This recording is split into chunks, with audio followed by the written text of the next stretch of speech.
Hello everyone, Toby from abletondrummer.com here. I want to do a reaction video about to bands why Ableton Live cannot be used for live looping.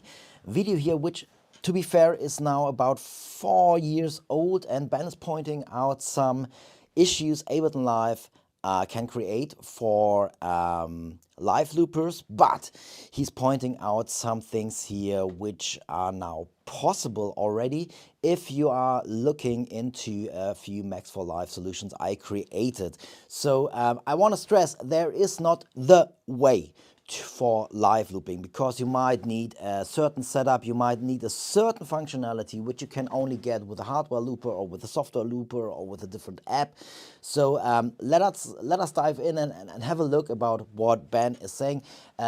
Please check out Ben's YouTube channel here. He's doing some awesome stuff, so let's dive in to that together. Loop station and don't simply use Ableton Live for my live looping performances. That's something that we're going to discuss in today's video. Okay, let's cut this. Hey, what's up? I hope you're having a fantastic day and welcome back to another video. Now today, I'm going to talk about why I still use a hardware loop station and I simply just haven't transitioned over to doing everything inside of Ableton Live. Now, if you're aware about how I set up my live looping rig, I use the Boss RC505 in conjunction with Ableton Live. Now, Ableton Live runs all of my audio routing. So inside of there, I've got all my instruments routed in there, my in-ear monitors set up, and I also have a variety of different samples and pads that I can trigger with my MIDI bass pedals. It's a very cool setup indeed.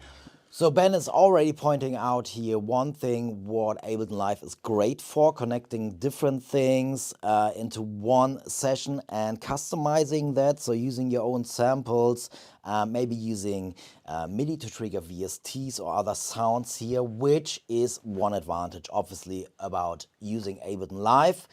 And the RC505 is like the probably the most used, the MK2 nowadays, probably the most used or most seen around loop pedal station here. A lot of people I've seen inside of a forum were saying, why isn't everyone just using Ableton Live? There must be some particular reasons why people are still using loop pedals, such as the Boss RC505. And that's what we're going to talk about in today's video, because I really wanted to do all of my looping inside of Ableton Live, but there's a few drawbacks inside of that software that just are really weird. Now let's first actually talk about why I still use a hardware loop pedal. Now first off, it's actually the accessibility of the loop station, because... Okay, before we're gonna dive into it, I really like that Ben is pointing out here that there are a few things which aren't like that accessible and as he wants them to in Ableton Live. Again, we're gonna go through the points he making, and guess I'm gonna prove a few points which are now overcome if you are looking into using the one button live looper or some different looper control stuff I created. But I want to stress one important point here, or the same point I made already. It's about like how you feel with the solution you are picking here. So and that's a really important point. If you're performing and if you're creating, you want to stay in the flow. So even if this thing or that thing can do more, that might not be the criteria for you to decide on what you want to do, because the importance is how you feel about how this function is implemented and accessible. It's a physical, tangible loop pedal in real life that you can actually touch the buttons and you can control it with. I find it a much more responsive experience, because when you're on stage and something goes wrong, you don't have to dive onto the computer and start scrolling around with the mouse. You can just physically mess about with the settings on the loop pedal, and I just find it a less stressful experience if something isn't working 100% correctly. Now, so that's what I just mentioned. This is like a really important point. You can create a quite complex setup with Ableton Live, but if you feel like you're not on top of things, that might be not a solution for you. And it takes some time. I mean, customization is great and going deep. can help you with your creativity, but if it is if it is an overcoming experience, is not the right word, but if it's like how Ben is pointing it out, if it's too stressful on stage to fix an issue, then this might not be the right setup for you. So, you need to, it's like learning an instrument. You need to get into things if they are complex to stay on top of things here. The reason why I use a hardware loop pedal is actually the lights on the looper station. And a primary example of a loop pedal that does a fantastic job is the Boss RC505. Now the Boss RC505 has some incredible loop light indicators. You click record, it flashes red. You click playback, it lights up green. You click overdub, it lights up orange. And I actually have a video where I show you how you can customize the loop light indicators on your Boss RC505, and you can check it out over here. Okay, so that's the first point. Ben is actually pointing like a really practical example, and this is something I solved via my one-button live looper, which is, or even via my looper controller, looper visualizer, which I'm gonna explain later because it's very similar. So this is actually something here, Max for Live device I created for Ableton Live. Max for Live is an add-on for Ableton Live. You own it if you own the Ableton Live SUITE already. But if you only have Ableton Live Standard or Intro, you can't use it. You need Max for Live to make use of this. So this is actually my representation of what a similar hardware looper like the RC505 is looking and giving you as a visual feedback. And you can see we got like 2 loops playing here now, being recorded, and they are being represented. The state is being represented. If I stop this looper, you can see it shows, it stops, it's not playing, but it shows me and indicates with green that there's something in there. I can hit X and it clears the loop here. Ben will go in his video about clip looping in a little bit later, and this is what this does. We have one Max for Live looper device here, which is controlling up to 10 tracks inside this one group track here, so you can record up to 10 layers. But just on the visual representation here, you have those pop-up windows here, which you can place anywhere you like. You can change the size if you want to. You can put them on a second screen. You can save the position. And this obviously, I just want to stress that this is giving you some much more control, visual feedback Ben is pointing out here. If you want to learn more. Now for me, I find these lights pivotal to how I actually perform with the loop pedal. It provides you with so much information about the current state of the looper pedal. Now, when I was using Ableton Live, all of that was taken away from me. One, I had to look at a screen. So whenever I was performing, I had to look at my computer screen to make sure that it was actually recording a clip, for example. And I just felt it constantly took me out of the actual performance that I was trying to perform. And also it made it really difficult to see what my looper inside of Ableton was actually doing, because Again, a really important point. Do you need, like, if you're live looping and if you're doing spontaneous live looping especially, you want to see, like, am I recording at the moment now? And yes, that is a problem in Ableton Live if you don't use the one-button live looper. For example, the visual feedback is so small, and on the controller, only via some remote scripts, you can see things here natively. But yes, you can set up things here visually now via the one-button live looper or the looper visualizer. Clips were so small compared to having a big loop pedal with flashing lights in front of me. Now, throughout this entire video, you may have been thinking that this Ben kid's just talking absolute rubbish, because inside of Ableton Live, there's a little plugin called Looper, which essentially turns an audio track into a Boss RC1 loop station. It works exactly the same. You click record, and then you click playback, and then you click overdub, and then you can stop the loop track by double tapping. It works exactly the same as a Boss RC1 loop station. And you'd be 100% correct. That plugin does exist, and it's a fantastic plugin inside of Ableton Live. I thoroughly do enjoy it. Now you may just think, well, why don't you just make 2 separate tracks called track 1 and track 2 and have 2 looper pedals set up simultaneously? Then you have a 2-track loop pedal, or even go one step further and do it 4 times, 5 times, and you have a Boss RC505. And I did try this, but this is a problem I encountered. So right here, we've got track 1. You can see track 1, I have that selected. Now if we drag a looper pedal onto track 2 and we set this up, what you will notice is when I click on track 1 and when I click on track 2, the looper pedal physically changes. So let's say... Yes, and this is like an issue, or was an issue, because we're talking about two different loop techniques here you can use in Ableton Live. One would be the clip looping, and that's what I already mentioned here or showed you. Like this would be using a Max for Live, my Max for Live device, a one-button live looper, to record clips inside different tracks here. So that's, let's call it this, that clip looping. Or you got the looper audio device from Ableton Live, and yes, the issue here is that you have this sitting on a track, and if you want to see that, you have to select the track to see that.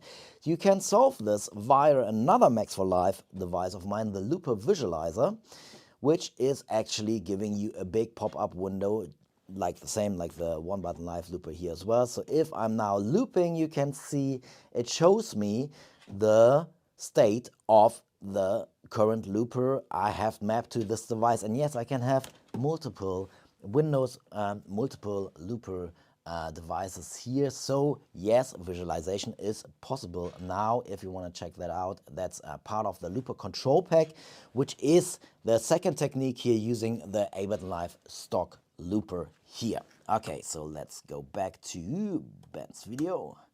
For example, I was recording on track 2 here. So we got this loop track recording, and then I was like, oh, I better go check track 1 and see what that loop pedal's doing. I can no longer see what track 2 is doing. So it means when you're performing, you constantly have to go and grab the mouse and switch between each loop track to see what they are doing or what state they're actually in, which goes back to my point about how great a hardware loop pedal is, because it has the physical loop light indicators that are in front of you. You can see what state the loop pedal's in, whether it's recording, overdubbing, playing, stopped, because the lights are illuminating in the real world. No. Yeah, I mean, that's just, I'm gonna repeat myself, but you can get this via those windows here. You can set up the size, the position, etc. about your stock looper, or if you're doing clip looping via the one button live looper. So this is solved now. The way a normal loop pedal works is you record your first loop, then you click playback, and it usually automatically starts overdubbing. And then in a Boss RC505's instance, you can do unlimited overdubs and build up that single loop track layer as many times as you wish. Now inside of Ableton Live, for some ridiculous reason, you cannot whatsoever overdub a single audio clip. So let's say you record your first clip, and then you want to overdub within that clip. There's no way of doing that. You'd have to physically create another audio track with the exact same inputs and just record another clip to make 2 layers, but within 2 separate clips, which is, it just makes 0 sense whatsoever. So for example... Okay, Ben is making a good point here, and I hopefully solved this, giving you an idea here, because we are not recording on one track, clip, clip, clip, clip, clip. We are recording on several tracks here, which are like inside this one looper device here. The beauty about that is if I hit record for my arrangement, if I'm now recording stuff, loops, my whole loop performance is being recorded as single layers in the arrangement. So that is a really big advantage if you want to go in after and edit single layers. Maybe you effed up one part here. So let's say this is a longer session performance you made. If we now have a look in the arrangement, let's fold down let's close the looper. So we can see now we have the stuff which we just recorded in here as single layers for all loopers you are setting up. So one looper can host up to 10 tracks, so you have 10 tracks per looper, 10 layers per looper, and you can set up as many loopers as your system can handle. And nowadays with the whole ARM technology with Max and with a decent sound card, you can do a lot. Okay, so you can do a lot of layers here if you need to. Yeah, cool. So you can set up more things here as well, and this is about customization again, but let's keep that to the end and have a look again at Ben's video. If you wanted to do some vocal looping and you wanted to do 3 layers on that vocal loop, you would have to set up 3 vocal tracks with the exact same settings, and you would have to record a clip on each of those tracks. And as you can already tell, this is going to increase the size of your Ableton Live set to a ridiculous level, and also it's going to increase the CPU usage, which is going to put a lot of stress on your computer, which will inevitably cause potential crashes and reliability issues. And additionally, it just makes your life extremely difficult to process what you've recorded and what you haven't recorded within the clips. And for me on stage, I just did not physically have time to process what I was recording and triggering inside of Ableton Live. It was becoming far too convoluted to try and map all of that stuff to a single MIDI foot remote, and it was... Yeah, and that's exactly what I'm solving here with the one button live looper, because you have you can set up one button here to record and stop the recording or reloop, and have a second button here to delete all loopers, like all 3 instances, make them all clean with one button here. You know, you are able to customize things to a very, very big extent here. And I totally get Ben's point here. If you're doing that manually and have to click the view and have to look on your screen and go really, really into having a look at every scene here. But if Ableton Live sounds interesting to you, and if you have a lot of things you can solve in Ableton Live, then you might want to check out the one button live looper here to just give you an idea of what's possible and solving the issues, or some of the issues Ben is pointing out here. Virtually impossible to get it to work how I wanted to. Now, another problem I was actually having was to do with setting up a MIDI foot remote. Now, inside of Ableton Live, we have quite a lot of flexibility with how we can trigger and control things within the software, because we can map MIDI buttons to control our project. Now, the problem is you cannot map the exact same button or multiple buttons to the same parameter. So you couldn't map multiple buttons to record or launch a clip, and you could not map the same button to other parameters in particular circumstances. So what this meant was I was trying to map my MIDI foot remote, and constantly I was deleting previous mappings because I was overwriting them constantly, which then restricted me to how I could actually get Ableton Live to work like a traditional loop station. Now, to be honest... Yeah, so totally get Ben's point here, because it's true to some extent. The native MIDI mapping in Ableton is great and really accessible. You know, everything which is lighting up blue now, I can just quickly map this to a controller sending MIDI notes or MIDI CC messages. So you can get some really inexpensive MIDI controller here, like the M-Wave Chocolate. I have a tutorial about a review about that. So if you want to check that out, check that on my YouTube channel. So, but it has some limitations here. So for example, if you set a mapping up, and then if you want to recall that mapping, you don't really like it. It's not global. It's only for this Ableton Live set if you make this mapping here. So I have developed a technique which is called direct MIDI mapping in. So if we have a look on the looper track here, let's fold down the loopers. So I have set up direct MIDI in mapping here. So you are actually able to send in a MIDI note directly into a track, and then map this to the different functions here on the looper. You can use the native MIDI mapping here as well, or on top of things.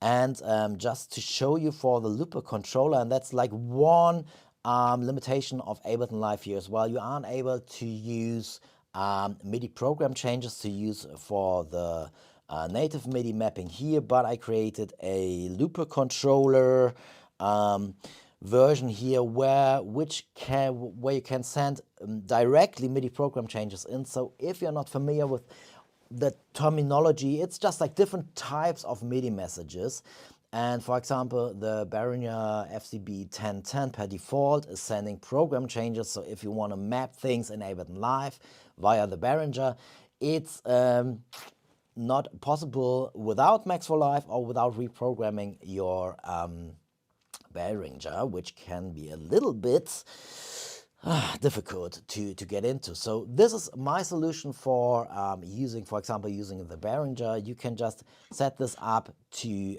sync, to listen to, and now you're pressing your Behringer foot pedal. You want to sync to the record of a mapped Ableton looper here, and then you can use this one for that. I have another device for the FCB 1010 if you're into the FCB 1010 and want to control Ableton Live in a more pleasant way.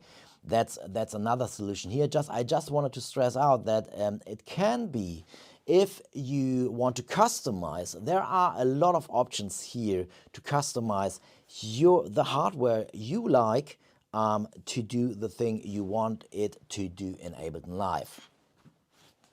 Let's go back to Ben's video. There we go. There are a lot of benefits to actually using Ableton Live as your primary loop pedal, and the benefits do blow any hardware loop station out of the water, because obviously it's a... Okay, so this is like, maybe because you're not making a lot of examples for that, but the big advantage of using Ableton Live over hardware pedal loopers is customization. And customization needs time, needs you to understand the software, needs to go in, needs a decent computer, a decent sound card. Advantages are, once you got this, the world is open. So you have, like, you can use MIDI as well for looping here. So if you, for example, if you, for example, want to use the one button live looper here to record MIDI and do MIDI looping, you can do this even inside one looper. You can have audio tracks or MIDI tracks inside one looper here. That's all up to you. You can even go further and say, I want to add additional Max for Live devices. I have a fixed clip length device, so you can define per track how long this loop should record.